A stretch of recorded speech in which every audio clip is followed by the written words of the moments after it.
Mi vida se partió en dos el día en que descubrí que aquellos por quienes siempre me sacrifiqué decidieron viajar sin mí. No fue solo una ausencia en un aeropuerto, fue la confirmación brutal de que mi presencia ya no importaba, de que mis años de entrega eran vistos como una costumbre y no como un acto de amor. Esa revelación me golpeó tan fuerte que, por un instante, sentí que me había quedado sin aire. Antes de continuar, comenta aquí de donde me escuchas y suscríbete al canal. Eso me ayuda a compartir este relato con más personas que quizás, como yo, han sentido alguna vez lo mismo. Cuando recibí el mensaje que me anunciaba que ellos habían partido antes, mi corazón se encogió. No podía creerlo, porque cada detalle de ese viaje lo había planeado con ternura y cuidado, desde los asientos del avión hasta las habitaciones del hotel. Tenía la ilusión de ver a mis nietos correr por la playa, de escuchar a mis hijos reír como cuando eran niños. Pero en lugar de eso, lo que recibí fue una excusa seca, distante, sin una pizca de remordimiento. Recuerdo que la primera reacción fue quedarme quieta, como si todo mi cuerpo se hubiera paralizado. Miraba la pantalla del teléfono una y otra vez, esperando que fuera una broma, que pronto llegara un segundo mensaje aclarando todo. Pero el silencio se alargaba, y ese silencio se convirtió en un cuchillo que cortaba mis recuerdos, mi confianza, mi fe en la familia que había sostenido con mis manos. Esa noche no pude dormir. Me levanté varias veces, caminé por la casa en penumbras, acaricié las fotos enmarcadas en las paredes, los diplomas escolares de mis hijos, las cartas que alguna vez me escribieron agradeciéndome por estar siempre ahí. Todo me parecía un eco lejano, un espejismo. Lo único real era la soledad ardiente en mi pecho y la certeza de que algo, dentro de mí, se había quebrado para siempre. Mis días antes de todo aquello eran simples, casi idénticos unos a otros, como cuentas de un rosario que se repiten sin descanso. Me levantaba temprano, a veces incluso antes de que el primer gallo cantara, y lo primero que hacía era rezar. Encendía una vela en el pequeño altar que tengo en mi cuarto, con una imagen de la Virgen de Guadalupe rodeada de flores secas. Ese momento, entre el murmullo de mis oraciones y el olor tenue de la cera derritiéndose, me daba una calma especial, como si renovara mi fuerza para enfrentar lo que viniera. Después de rezar, iba directo a la cocina. El sonido del sartén caliente, el olor del café recién colado, el pan tostado que crujía entre mis manos, todo formaba parte de un ritual que hacía sin pensar. Me gustaba preparar desayunos abundantes, aunque a veces yo apenas probaba un poco. Era más importante para mí ver que los demás se iban satisfechos, con el estómago lleno, que preocuparme por mi propio apetito. Ese hábito, de dar antes que recibir, marcaba cada detalle de mis días. Mi casa, aunque modesta, estaba siempre limpia y ordenada. Las cortinas claras dejaban entrar la luz suave de la mañana y me gustaba abrir las ventanas para escuchar el canto de los pájaros mezclado con el bullicio lejano de la ciudad. En el barrio todos se conocían. La señora Carmen barría su acera cada día a la misma hora. Don Julián regaba sus plantas con el agua que quedaba de lavar los trastes, y los niños corrían descalzos dejando risas por las calles. Era un lugar tranquilo, pero también lleno de ojos atentos, donde cada paso era observado y comentado. El trabajo ocupaba gran parte de mis jornadas. En la cooperativa de crédito, donde llevaba ya más de 20 años, me conocían como una mujer meticulosa, paciente y siempre dispuesta a ayudar. Pasaba horas revisando cuentas, acomodando papeles, corrigiendo errores pequeños que otros pasaban por alto. El sonido de las teclas de la calculadora, el roce del papel contra mis dedos, el olor a tinta de las impresoras, todo eso era parte de mi vida diaria. Allí encontré estabilidad, y aunque no era un empleo glamuroso, me daba el sustento necesario para mantener a mi familia. Cuando regresaba a casa después del trabajo,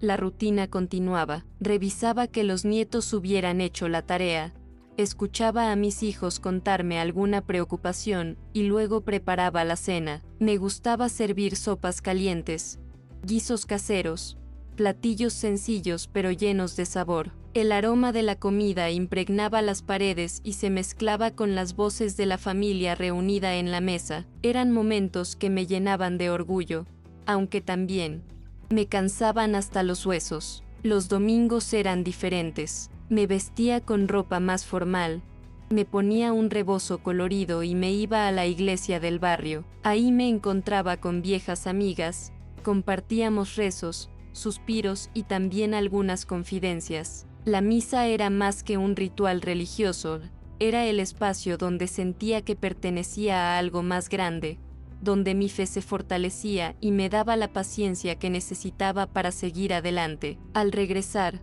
siempre había comida especial en casa, porque, para mí, el domingo era sinónimo de unión familiar. Me gustaba planear reuniones con mis hijos y mis nietos. A veces eran pequeñas comidas, otras veces fiestas más grandes, como cumpleaños o navidades. Yo me encargaba de todo, desde la lista del supermercado hasta la decoración de la mesa. Mi ilusión era verlos juntos, sonriendo, compartiendo anécdotas. Aunque en el fondo, a veces sentía que el entusiasmo era más mío que de ellos, que yo era quien sostenía ese lazo con las manos apretadas.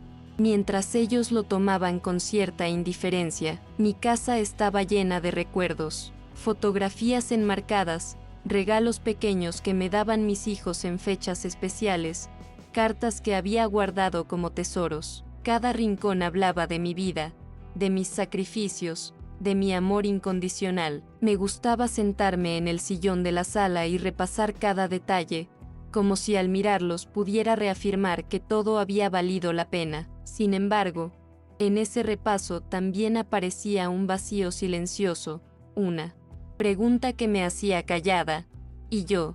¿Dónde quedo en todo esto? Mis vecinos me respetaban.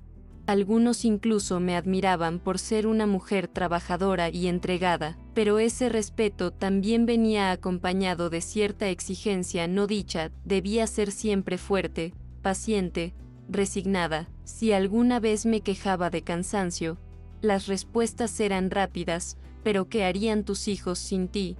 Tú eres el ejemplo de la familia. Esas frases me pesaban, como si ser el pilar significara no tener derecho a derrumbarme nunca. Los nietos, por su parte, eran mi alegría. Sus risas, sus abrazos, el olor a jabón y leche cuando los acurrucaba, todo eso me daba vida. A veces corrían hacia mí gritando: «Abuelita», y ese simple gesto era suficiente para borrar horas de cansancio. Ellos no sabían de sacrificios ni de renuncias, solo disfrutaban de lo que yo les daba, y yo, con tal de verlos felices, estaba dispuesta a darlo todo. En mi barrio, la rutina tenía un ritmo propio. Por la mañana, el sonido de los camiones pasaba como un recordatorio de la vida acelerada. Al mediodía, el calor se colaba por las paredes, y por la noche, el silencio era interrumpido por las conversaciones de los vecinos sentados en las banquetas. Ese ritmo, constante y predecible, me daba seguridad. Yo sabía exactamente qué esperar de cada día, y en esa repetición encontraba calma. Mis hijos eran adultos ya, con vidas propias, pero seguían dependiendo de mí de muchas maneras. Algunos regresaban a casa cuando las cosas no salían bien, otros pedían ayuda económica cuando se complicaban sus cuentas. Yo siempre decía que sí, aunque eso significara ajustar mis gastos o renunciar a algún pequeño lujo. Mi mente estaba programada para dar, para cubrir sus faltas, para mantenerlos a salvo de las consecuencias de sus errores. Cuando me quedaba sola en las noches, después de que todos dormían, me gustaba encender una radio pequeña que tenía en la cocina. Escuchaba boleros antiguos, canciones que me recordaban a mi difunto esposo. Cerraba los ojos y lo imaginaba sonriendo, bailando conmigo como en los primeros años de matrimonio. Eran momentos íntimos, llenos de nostalgia, donde la soledad se mezclaba con la ternura de los recuerdos. Había aprendido a conformarme con pocas cosas materiales. No me compraba ropa nueva seguido, ni joyas, ni me permitía viajes. Lo poco que ahorraba siempre terminaba destinado a la familia. Aún así, tenía un sueño guardado: reunir a todos en un viaje especial, uno que quedara en la memoria como un homenaje a mi vida de trabajo y sacrificio. Ese sueño se convirtió en mi meta secreta, mi motivación para seguir adelante en los días más pesados. Empecé a planearlo con años de anticipación. Guardaba dinero en sobres, revisaba precios de vuelos, miraba catálogos de hoteles. Cada paso lo daba con cautela, con paciencia, con ilusión. Nadie en mi familia parecía darse cuenta del esfuerzo que eso implicaba, pero para mí, cada centavo que guardaba era como una semilla de esperanza,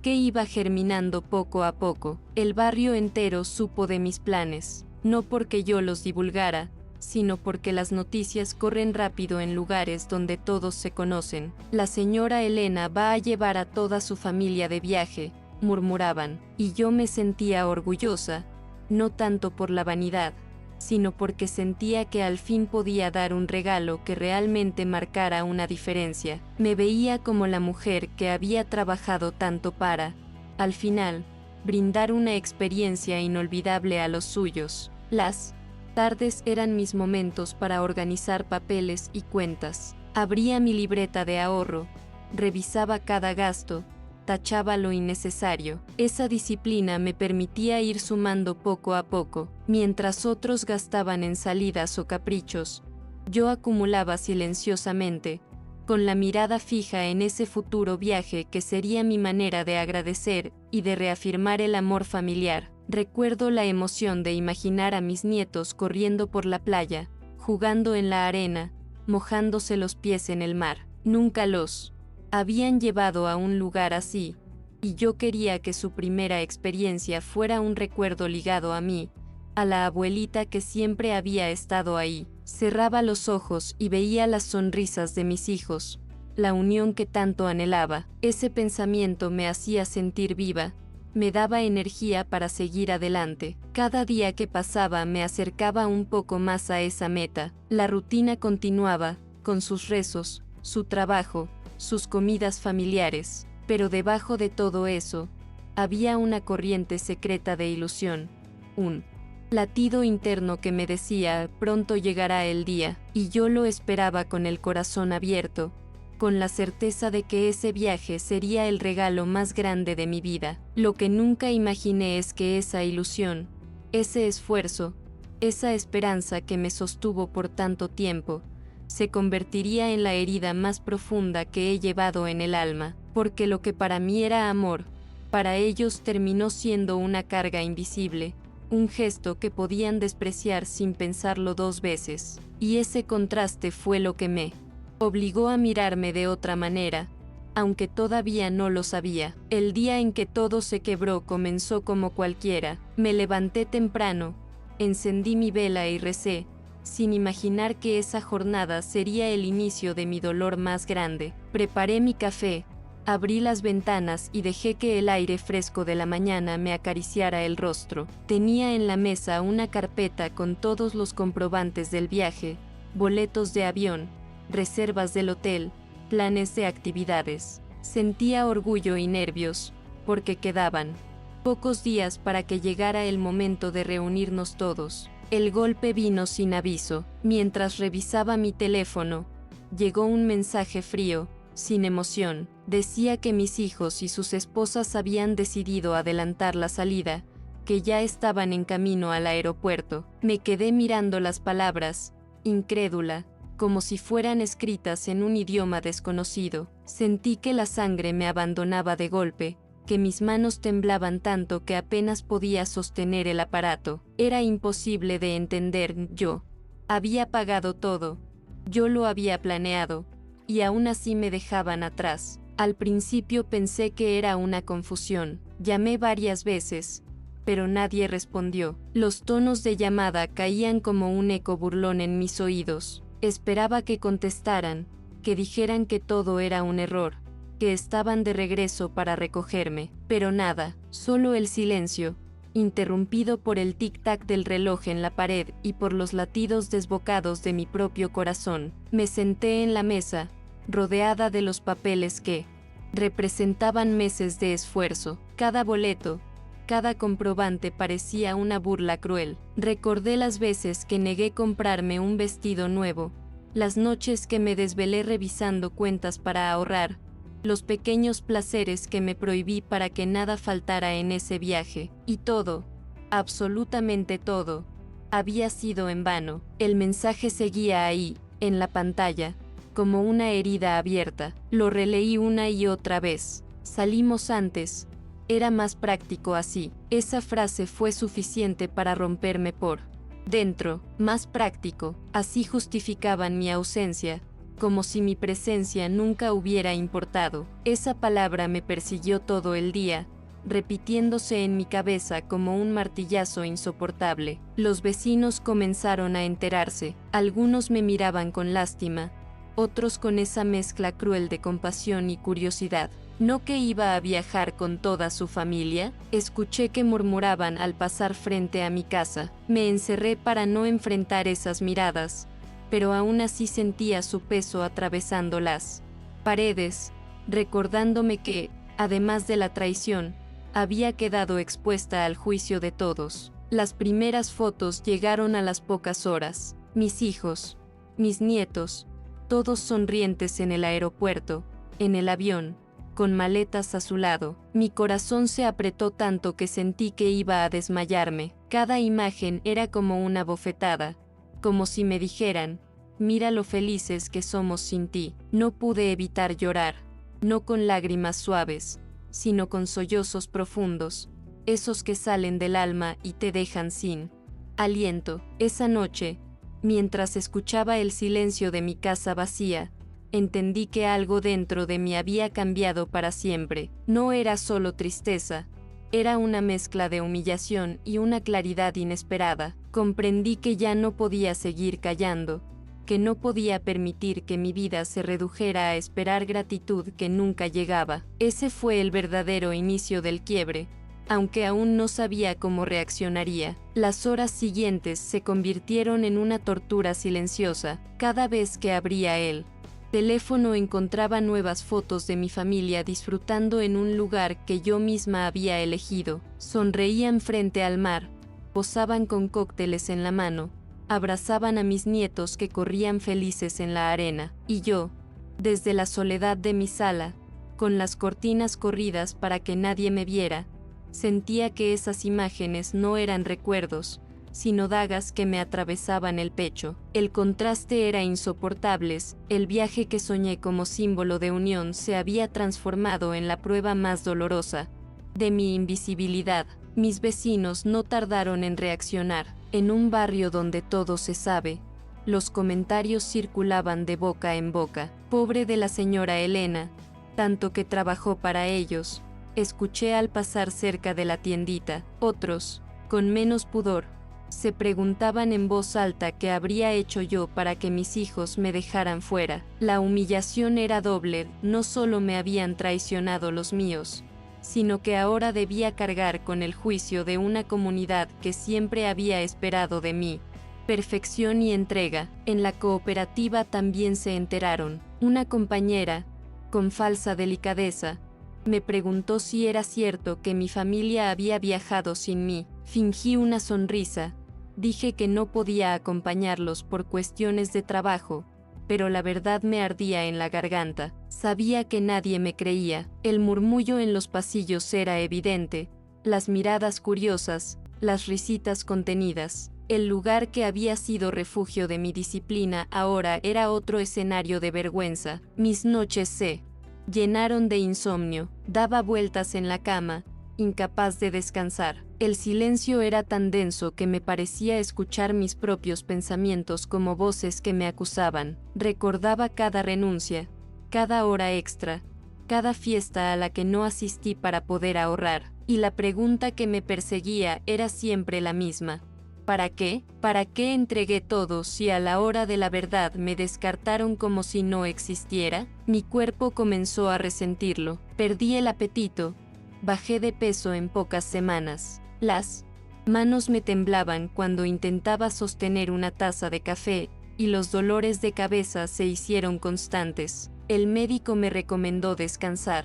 Pero, ¿cómo hacerlo cuando lo que dolía no era el cuerpo, sino el alma? Sentía que llevaba una carga de piedras en el pecho, una presión que no me dejaba respirar con calma. Los comentarios de mis nueras fueron un golpe adicional. A través de mensajes fríos, intentaban justificar la decisión. Decían que adelantar el viaje había sido más práctico, que con los niños era complicado esperar. Esa palabra, práctico, se volvió un veneno que recorría mis venas. ¿Cómo podía ser más práctico excluir a una madre, a una abuela, a la mujer que lo había dado todo? Yo entendía lo que realmente significaba. Mi presencia no les resultaba necesaria. Algunas amigas de la iglesia se acercaron con ternura, me ofrecieron compañía, pero yo apenas podía responder. Me sentía avergonzada, como si fuera culpable de mi propio abandono. Guardaba silencio en las reuniones, fingía que todo estaba bien, pero dentro de mí se acumulaba un grito que pedía salir. Había sido educada para callar, para soportar, para ser siempre la mujer paciente. Sin embargo, esa paciencia ahora me parecía una cadena que me ataba a la humillación. Mis hijos, mientras tanto, apenas me escribían, mandaban fotos esporádicas, como si al mostrarme su felicidad pudieran tapar la herida. Yo contestaba con monosílabos, incapaz de fingir entusiasmo. Mi corazón estaba dividido entre el deseo de reclamarles con todas mis fuerzas y el miedo a perderlos para siempre. Esa ambivalencia me desgastaba más que cualquier otra cosa, querer gritar y, al mismo tiempo, temer quedarme en un silencio eterno. Un domingo, mientras la misa avanzaba, me sorprendí llorando en silencio. El sacerdote hablaba de la importancia del perdón, pero yo sentía que no podía perdonar todavía. Mis lágrimas caían sin control, y una mujer a mi lado me entregó un pañuelo sin decir nada. Fue en ese momento que comprendí que mi fe, aunque fuerte, también tenía límites. No se trataba solo de rezar, sino de tomar decisiones que me devolvieran la dignidad perdida. Las visitas al mercado, que antes eran un placer, se convirtieron en un suplicio. Cada paso por los pasillos significaba encontrarme con alguien que me preguntaba por el viaje. Yo sonreía y cambiaba de tema, pero al llegar a casa me derrumbaba. Esa sensación de ser observada, juzgada, comentada, era tan pesada como el propio abandono. Puebla, con sus calles bulliciosas y su aire lleno de aromas, se volvió un lugar asfixiante para mí. En más de una ocasión pensé en enfrentar a mis hijos directamente. Imaginaba una conversación donde les dijera cuánto me habían herido, cuánto me habían destrozado por dentro, pero al mismo tiempo, la voz interior de la madre sumisa me detenía. No los pierdas, Elena, aguanta un poco más. Esa batalla entre el enojo y el miedo me consumía día a día, como un fuego lento que no se apaga. Los recuerdos de mi difunto esposo se intensificaron en esos días. Lo imaginaba sentado a mi lado, escuchándome, dándome un consejo. No te dejes, Elena, parecía decirme en mi memoria. Su ausencia era más fuerte que nunca, porque sabía que de haber estado vivo, nada de esto habría ocurrido. Él me defendía, me cuidaba, me daba el lugar que ahora me negaban. Sentí que su voz era el único sostén en medio de tanto dolor. Hubo noches en que caminé por la casa a oscuras, acariciando las paredes como si fueran testigos de mi sufrimiento. Me detenía frente al altar, encendía una vela y pedía claridad. No pedía venganza, pedía fuerzas, porque en el fondo sabía que algo debía cambiar, que no podía seguir siendo la misma mujer que todos daban por sentada. Ese pensamiento me asustaba, pero también encendía una chispa de esperanza en mi corazón. Una tarde, mientras hojeaba los papeles del viaje, me encontré con los comprobantes de las reservas del hotel. Mi nombre estaba en cada uno de ellos como titular. Fue como un rayo de luz en medio de la oscuridad. Me recordaba que todo aquello había sido posible gracias a mí, y que nada de lo que disfrutaban mis hijos se habría dado sin mi esfuerzo. Esa constatación me dolió, pero también me abrió los ojos. La ansiedad seguía creciendo, cada día me costaba más levantarme de la cama, más difícil era fingir normalidad. Me sorprendía llorando mientras lavaba los platos, mientras doblaba la ropa, mientras caminaba por la calle. Sentía que había perdido mi identidad, que me habían arrancado de mi propio lugar en el mundo, y sin embargo, algo en mí empezaba a decir, no todo está perdido, todavía puedes hacer algo. Las críticas veladas de los vecinos no paraban. Algunos me preguntaban con ironía, ¿y cuándo viaja usted, doña Elena? Otros simplemente me miraban con una mezcla de compasión y desprecio. Ese juicio colectivo era como una segunda traición,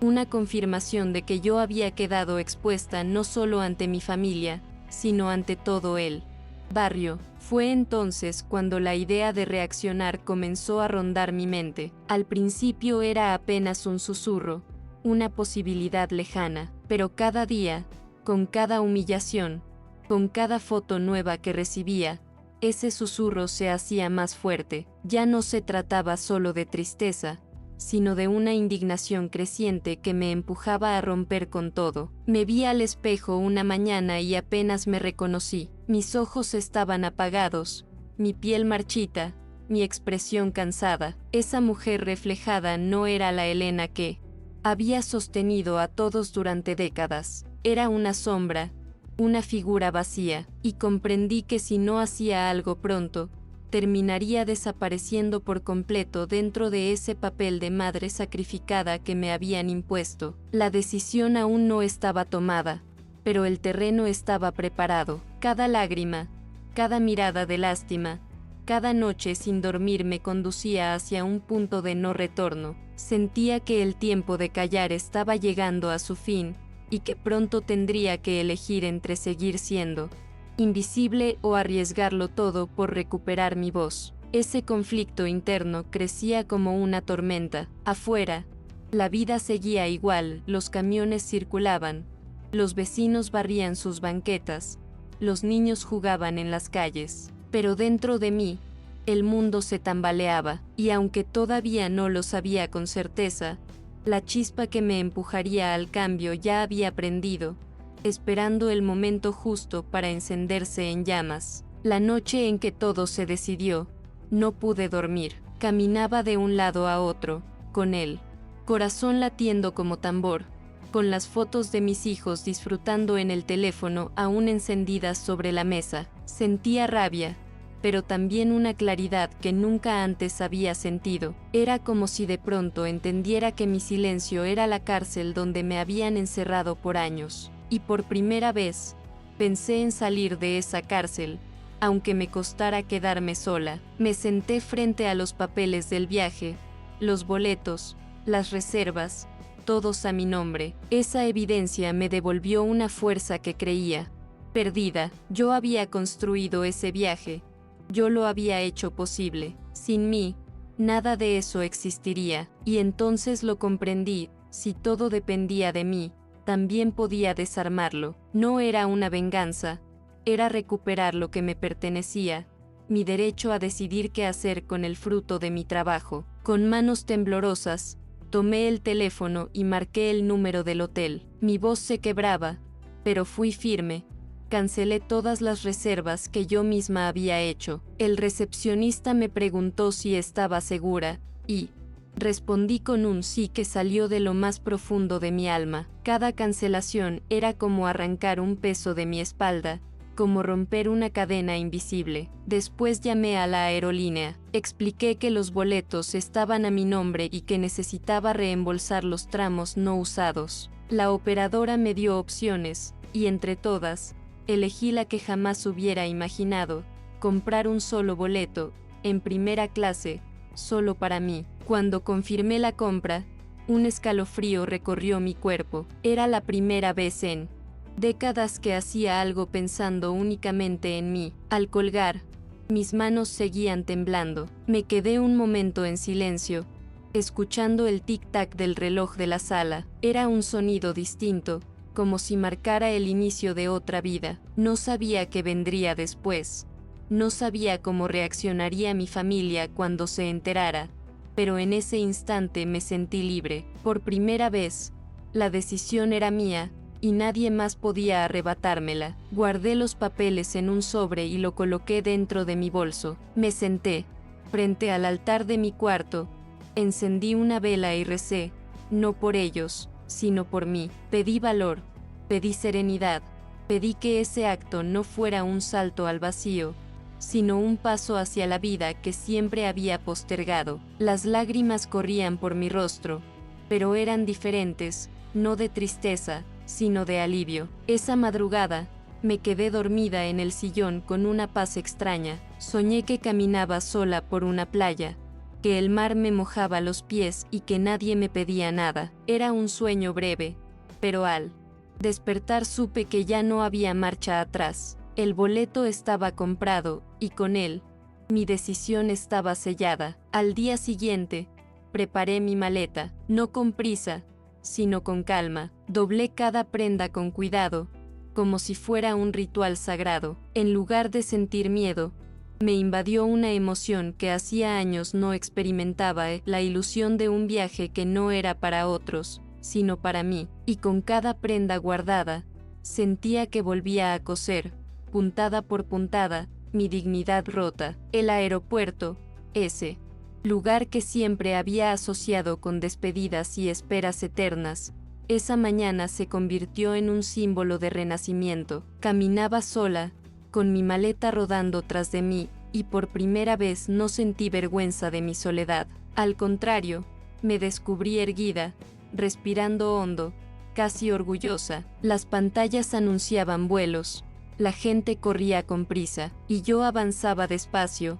disfrutando de cada paso. Cuando mostré mi pase de abordar en primera clase, el empleado de la aerolínea me sonrió con amabilidad. Que tenga un excelente viaje, señora. Esa frase sencilla, que tantas veces había escuchado sin importancia, me atravesó como una caricia. Era como si el universo entero me confirmara que sí, ese viaje era mío, que lo había ganado, que nadie tenía derecho a arrebatármelo. Ya sentada en el avión, mientras me ofrecían una copa de vino, miré por la ventanilla y recordé a mis hijos, allá lejos, disfrutando aún sin saber que las reservas se habían cancelado. No sentí culpa, ni remordimiento. Lo que sentí fue calma. Ellos tendrían que enfrentarse a las consecuencias de sus decisiones, como yo lo había hecho toda mi vida. El avión despegó, y con él, sentí que mi alma también se elevaba. La tierra se fue haciendo pequeña bajo mis ojos,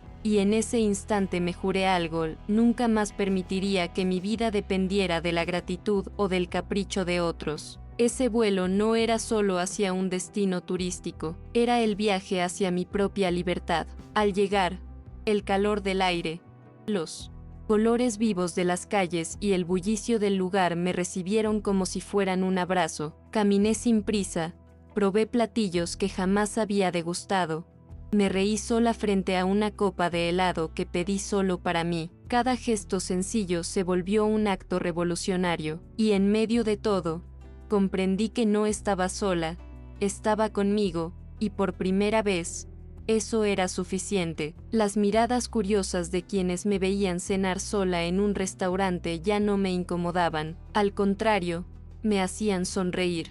Porque detrás de esa mujer que comía tranquila había una historia de silencios rotos, de cadenas cortadas y de un renacimiento tardío, pero poderoso. Esa noche, desde la ventana de la habitación que elegí solo para mí, contemplé el horizonte iluminado, respiré hondo y sentí gratitud, no por lo que había perdido, sino por lo que al fin había recuperado, mi propia vida. Y en ese silencio sereno, entendí que no era un final, sino el comienzo de todo lo que me había negado durante tantos años.